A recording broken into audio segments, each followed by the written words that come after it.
Hey, what's going on, True Blazer fans? It's Tori and I'm back with another day after recap. Now in this recap, we're going to be looking at this Blazers win over the Orlando Magic. This was a game that the Blazers should have won, and they did take care of business, so it's going to be a lot more fun to talk about this game than that last loss against Washington. But before we jump into this recap, I gotta get this out of the way.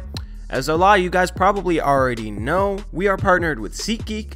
For those that don't, you can save $20 off your first SeatGeek ticket purchase by using our promo code TrueBlazerFan. It helps us out, it helps you out, so if you haven't made use of our code yet, or you're just finding out about it, make sure to go check out SeatGeek and make sure to go use our code TrueBlazerFan. With all that being said, let's look at some of the highlights from this game. The Portland Trail Blazers were up pretty much throughout the game. The Orlando Magic kept sticking in the game, they just wouldn't go away. They got it to within 3 at some point in the fourth quarter, but this game still never really felt like it was in any doubt. Evan Turner had a wonderful game with 8 points and 7 assists off the bench. Zach Collins played the best game of his young career as he had 17 points with 7 for 7 shooting, including this bank shot here. He also hit a shot from almost half court that we'll look at a little bit later. Also defending the rim like he always does with that block shot against Simmons. CJ had a good bounce back game after shooting bad against Washington. He had that shot that went. Evan Turner had a beautiful backdoor lob to Dame here. That's just Evan Turner's passing, which is back to the Boston Celtics days where he played for Brad Stevens and was their primary facilitator. Damian Lillard went off in the second half for a franchise record 34 points in that half, and he was responding to a heckler that was heckling him during the first half. Dame was seen chirping at him as he walked off the court to go into the halftime locker room, and Dame came out and responded. Dropped 34 points in that second half, and he was huge.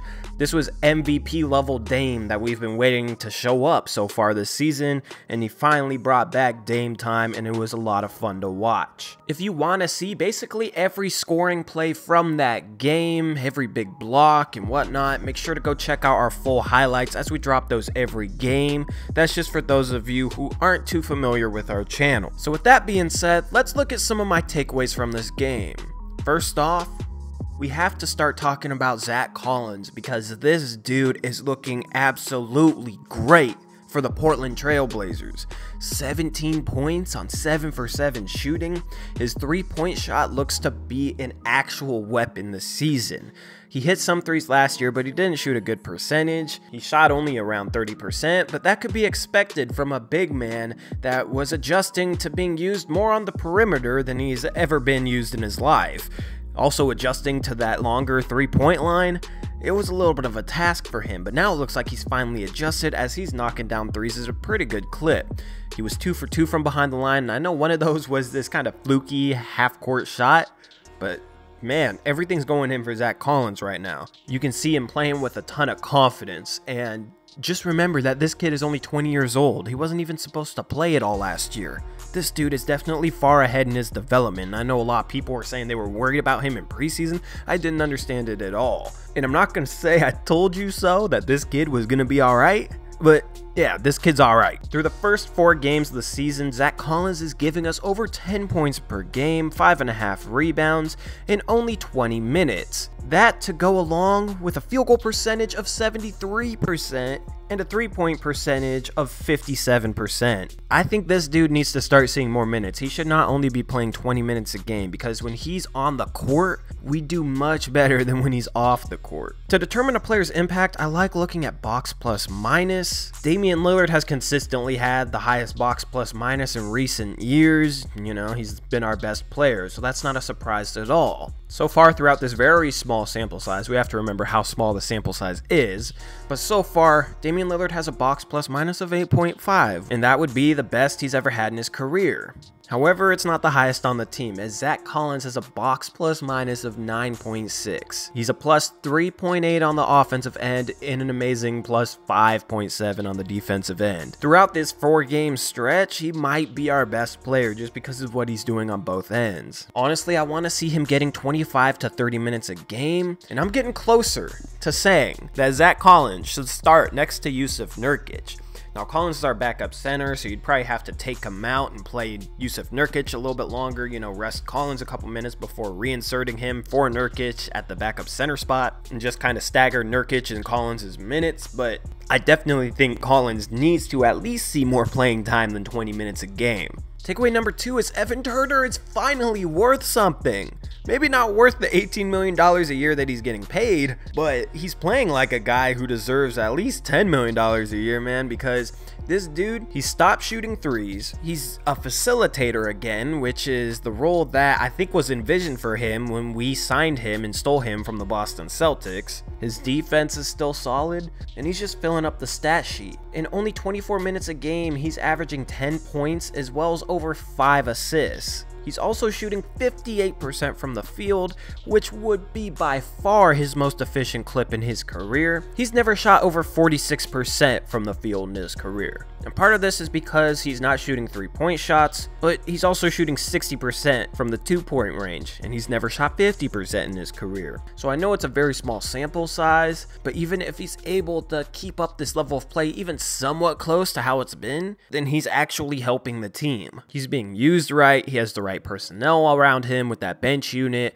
Without Damon CJ, he can handle the ball more, so he's able to facilitate and play to his strengths, and it also minimizes his weaknesses because he's not being used off the ball. My third takeaway, Damian Lillard killed it, and he's averaging almost 32 points per game on 47% field goals and 36% 3-point shots. Now, if he kept up this stat line for his entire season, then you could be talking about a guy contending for MVP with a legitimate chance to win it if Portland finishes with home court advantage. And with the way Portland's playing, I think it's definitely possible. I mean, the pace is up, so that kind of goes into his increased scoring numbers, and also with the small sample size, this 41-point game is going to skew that a little bit, but I said before the season, I think he can get 30 points per game. The next game is against the Miami Heat. That will be going on tomorrow night, and they should be a little bit healthier than they have been to start the season. They've been pretty banged up. They should have Justice Winslow and Wayne Ellington back for their first games of the season. Wayne Ellington is a knockdown shooter, almost a 40% 3-point shooter. He shoots a ton of threes on volume.